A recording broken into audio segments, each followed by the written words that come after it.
రేపల్ల నియోజకవర్గంలో అప్పుడే ఎన్నికల వాతావరణం కనిపిస్తోంది. ఇప్పటికే 2 సార్లు గెలిచి 2024 ఎన్నికల్లో హ్యాట్రిక్ కొట్టడానికి టీడీపీ ఎమ్మెల్యే ఉత్సాహంతో ఉన్నారు.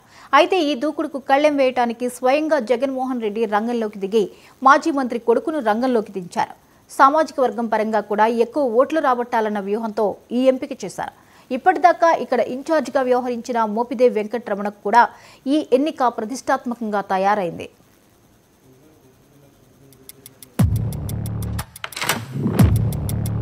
ఒకప్పటి ఉమ్మడి గుంటూరు జిల్లాలోనూ ఇప్పటి బాపట్ల జిల్లాలోనూ కృష్ణా తీరాన ఉన్న రేపల్లె నియోజకవర్గంలో రాజకీయంగా చైతన్యం చాలా ఎక్కువ. మోటూరి హనుమంతరావు, కొరటాల సత్యనారాయణ లాంటి కమ్యూనిస్టు యోధులు ఇక్కడి నుంచి గెలిచారు. కాంగ్రెస్ మొదలై తెలుగుదేశంలో విజేతగా నిలిచిన ఎడ్ల వెంకట్రావు ఇక్కడ 3 సార్లు ఎమ్మెల్యేగా గెలిచారు. మంత్రి అంబటి రాంబాబును 3.5 దశాబ్దాల కిందట మొదటిసారి అసెంబ్లీకి పంపింది కూడా రేపల్లె నియోజకవర్గమే. కానీ ఈ 10 ఏళ్ల కాలంలో అక్కడ వైసీపీ బోణీ కొట్టలేకపోయింది. 2009 ఎన్నికల్లో కాంగ్రెస్ అభ్యర్థి మోపిదేవి వెంకటరమణ మీద ఓడిపోయిన టీడీపీ అభ్యర్థి అనగాని సత్యప్రసాద్ ఆ తర్వాత వరుస విజయాలు నమోదు చేసుకున్నారు. 2014లో వైఎస్ఆర్సీపీ నుంచి పోటీ చేసిన మోపిదేవి వెంకటరమణ మీద 13,355 ఓట్ల మెజార్టీతో గెలిచారు. తరువాత 2019లో కూడా అదే విజయం కొనసాగిస్తూ అదే ప్రత్యర్థి మీద అనగాని సత్యప్రసాద్ 11,555 ఓట్ల ఆధిక్యం సంపాదించుకున్నారు.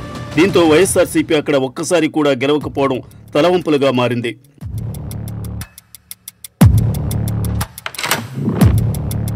అయితే మాజీ మంత్రి అయిన మోపిదేవి వెంకటరమణను రాజ్యసభకు పంపి నియోజకవర్గం బాధ్యతలను పార్టీ అధిష్టానం ఆయనకి అప్పగించింది. ఆయన పార్టీ కార్యక్రమాలన్నింటిలో చురుగ్గా పాల్గొంటూ వస్తున్నారు. ఇప్పటికే గడప గడపకు మన ప్రభుత్వం కార్యక్రమంతో నియోజకవర్గ ప్రజలను బాగానే ఆకట్టుకోగలుగుతున్నారు. జగన్మోహన్ రెడ్డి ప్రవేశపెట్టిన సంక్షేమ పథకాలను ప్రజల్లోకి తీసుకువెళ్తూ అందరితో మమేకమవుతూ నియోజకవర్గంలో మంచి పేరు సంపాదించారు.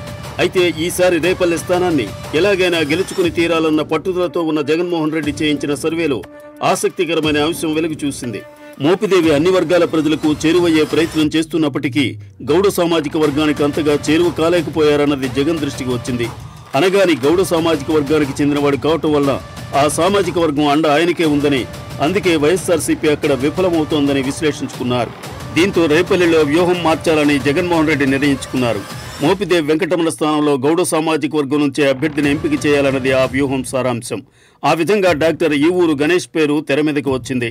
ఆయన తల్లి ఈవూరు సీతారామమ్మ అప్పటి కూచిపూడి నియోజకవర్గంలో తెలుగుదేశం అభ్యర్థిగా 1985, 1989, 1994లో ఎమ్మెల్యేగా ఎన్నికై మంత్రిగా కూడా పనిచేశారు. పైగా డాక్టర్ గణేష్ 2009 ఎన్నికల్లో ప్రజారాజ్యం తరపున పోటీ చేసి అనగాని మోపిదేవి లాంటి వారి మధ్య 26,000కు పైగా ఓట్లు సంపాదించుకున్నారు. అయితే ఆ ఓటమి తరువాత ఆయన రాజకీయాలకు దూరంగా ఉంటూ వైద్య వృత్తి కొనసాగిస్తూ ఉన్నారు. అందుకే ఆయనను వైఎస్ఆర్సీపీ అభ్యర్థిగా బరిలో దించే ఆలోచనతో గత నెల 15న జగన్మోహన్ రెడ్డి పార్టీలోకి ఆహ్వానించారు. అయితే మోపిదేవి అనుచరులు మాత్రం మోపిదేవికి టిక్కెట్ ఇచ్చి తీరాల్సిందేనని గట్టిగా డిమాండ్ చేస్తున్నారు. ఇదంతా మోపిదేవి కనుసన్నల్లోనే జరుగుతోందన్న అనుమానాలు మొదలయ్యాయి.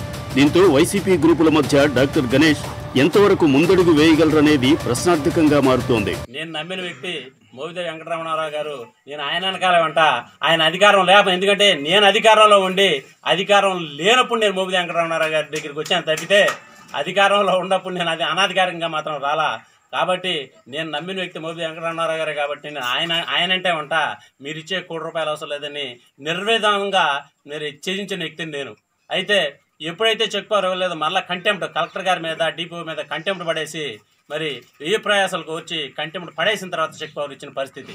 సరే, ఇది ఒక ప్రస్థానం. అయితే 10 సంవత్సరాల నుంచి గౌడ సామాజిక వర్గంలో, ఎందుకంటే నేను ఒక వర్గాన్ని మెయింటైన్ చేస్తూ ఈ రోజున పంచాయతీలో మరి 2 ఎంపీటీసీలు ఉండే, ఒక సర్పంచ్ ఉంది, అలాగే పక్క పంచాయతీ మూలవరపాలెం, ఎందుకంటే మా సొంత బావమరిది, అతను కూడా మరి అతను కాదు ఏరే వ్యక్తిని పెట్టు అని చెప్పి మోపిదేవి గారు నాకు అప్పుడు చెప్పినప్పటికి కూడా కాదండి ఇతను గెలుస్తాడు, నేను గెలిపించే బాధ్యత నాదని చెప్పి ఎలక్షన్లో తిరుగుతా మరి అతను గెలిచిన పరిస్థితులు ఉన్నాయి.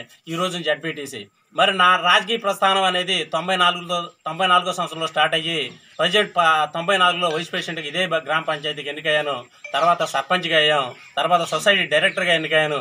మరలా తర్వాత 2వ పర్యాయం చాటర్ఘట్ పంచాయతీ సర్పంచ్గా ఎన్నికవడం జరిగింది.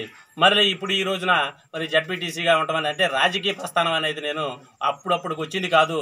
లేదు, నా ఫ్యామిలీ ఎక్కడ రాజకీయ ఫ్యామిలీ కాదు. కష్టపడి మరి నా యొక్క నిబద్ధతతో పార్టీని నమ్ముకుని ఉండి 10 సంవత్సరాలు ఈ పార్టీలో ఉన్నాం. మరి ఈ రోజున అధిష్టానం మరి అధిష్టానం అవనండి, లేదా నేను నమ్మిన నా నాయకుడు ఎవరైతే ఉన్నారో మోపిదేవి వెంకటరమణారావు కానివ్వండి, మరి గౌడ సమాజ వర్గానికి, ఎందుకంటే ఆయనకి సీట్ ఇస్తే నేను అడిగే పరిస్థితి కాదు, ఎందుకంటే నమ్మిన నాయకుడు ఆయన కాబట్టి ఆయన టికెట్లో ఆయనకి టికెట్ ఇచ్చేటప్పుడు నాకు టికెట్ ఇవ్వండి, నా సామాజిక వర్గం ఎక్కువ ఉందని అడిగితే అది గురుద్రోహం అవుతుంది. కాబట్టి నేను నేను ప్రస్తావన చేయలా. ఎప్పుడైతే మరి కుల సమీకరణలో గౌడకి ఇవ్వాలన్నారో నేను నేను తెర మీదకి రావడం అనేది జరిగింది. మోపిదేవికి ఇప్పటికే రాజ్యసభ సభ్యత్వం ఉండగా అధిష్టానం ఆయనకి ఇంకా పెద్ద బాధ్యతలు అప్పగించే అవకాశాలు ఉన్నట్టు తెలుస్తోంది.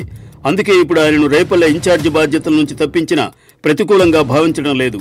ఈ విషయంలో స్థానికంగా సాగుతున్న ఊహాగానాలకు తెరదించుతూ ఆయన మీడియా సమక్షంలోనే తన వైఖరి స్పష్టం చేశారు.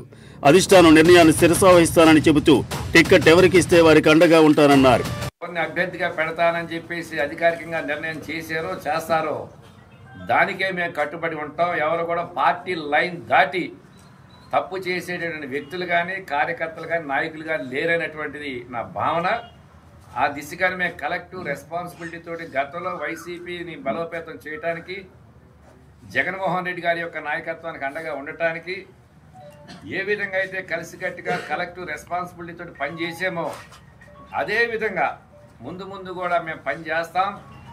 24లో మరలా రెండోసారి జగన్మోహన్ రెడ్డి గారు ముఖ్యమంత్రి అయ్యే దానిలో మా వంతు కష్టం మేము అందించి పార్టీని బలోపేతం చేయడానికి ప్రయత్నం చేస్తామని తెలియజేస్తున్నాం.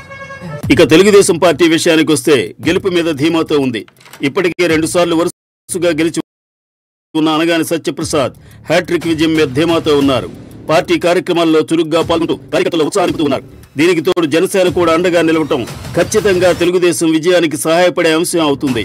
మరోవైపు వైఎస్ఆర్సీపీ తరపున మోపిదేవి ప్రచారం గౌడ సామాజిక వర్గపు ఓట్లు చీల్చుకోగల డాక్టర్ గణేష్ అభ్యర్థిగా ఉండటం, 3 సార్లు గెలిచి మంత్రి పదవి కూడా నిర్వహించిన ఆయన తల్లికి ఉన్న పేరు ప్రతిష్టలు వైఎస్ఆర్సీపీకి కలిసి వస్తాయి. ఈ నేపథ్యంలో రేపల్లి నియోజకవర్గంలో హోరాహోరీగా జరిగే అవకాశం ఉందనే ప్రచారం జోరందుకుంది. నియోజకవర్గంలో మొత్తం 2 లక్షల పైగా ఓట్లుండగా సామాజిక వర్గాల పరంగా చూస్తే 45,000కు పైగా గౌడ సామాజిక వర్గానికి చెందిన ఓట్లు, దాదాపు అదే స్థాయిలో 44,000కు పైగా కాపుల ఓట్లు ఉన్నాయి. మత్స్యకారుల ఓట్లు 15,000 ఉండగా ఇతర వర్గాల ఓట్లు మొత్తం 90,000 దాకా ఉన్నాయి.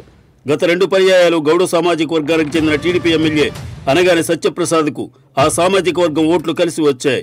కానీ ఇప్పుడు ఆ ఓట్లలో చీలిక వైసీపీకి ఏ మేరకు లాభం తెచ్చిపెడుతుందనే విషయం మీదనే జయాపజయాలు ఆధారపడతాయి. అదే సమయంలో ఆ లోటు భర్తీ చేసి జనసేన ఓట్లు గట్టెక్కిస్తాయని టీడీపీ ఆశపడుతోంది.